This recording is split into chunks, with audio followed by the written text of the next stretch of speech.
Alright, let's talk a little bit about these SX-10, the 10 millimeter thick Kerckhaert shoes, front and hind patterns. I did some modifications today, and I just would like to explain the benefit of not only the width of these shoes, but the thickness of these shoes that allow me to do most of these modifications. And the thickness helps keep these horses up out of the surface a little bit.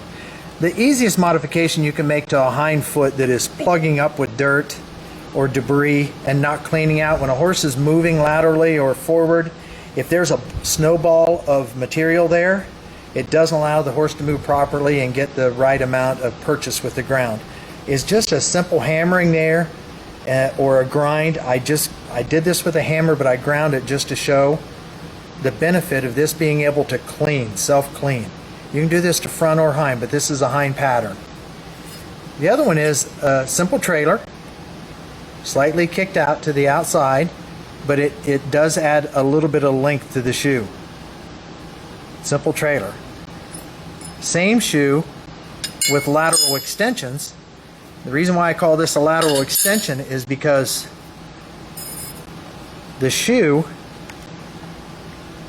we line it up there, isn't projecting as far as a trailer. This was material moved to the outside and packed back in instead of stretching it out like that. Lay it on like this, you can really see what I'm talking about here. So this is the double, but it's still the same length as the shoe right out of the box.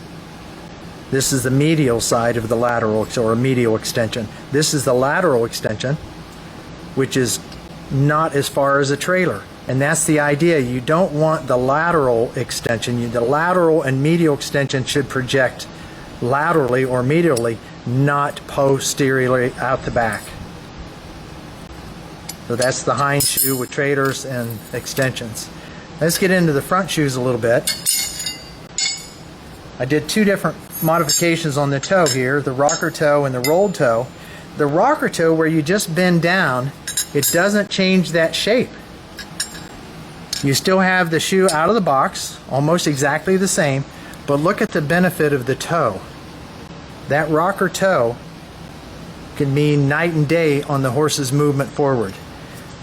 And it's rockered, so the entire thickness of that material is rockered up and it will last. When you roll a toe and you don't take into consideration that you're hammering the outside of the shoe and you're actually stretching it out, when you work the outside of the shoe, it brings your branches in. So you've narrowed this shoe up quite a bit. And you've also brought that toe forward a little bit. So this needs to be taken into consideration in your shape before you start. If I'm going to do this consistently on a foot that's this wide, like this, then I want to spread that shoe out, put it over the horn and spread it out before I start hammering. Then after I'm done hammering, it'll bring it back in close to where I started. So just a few of the modifications we used on the SX-10, 10 millimeter new Kerckhaert Unclipped shoes.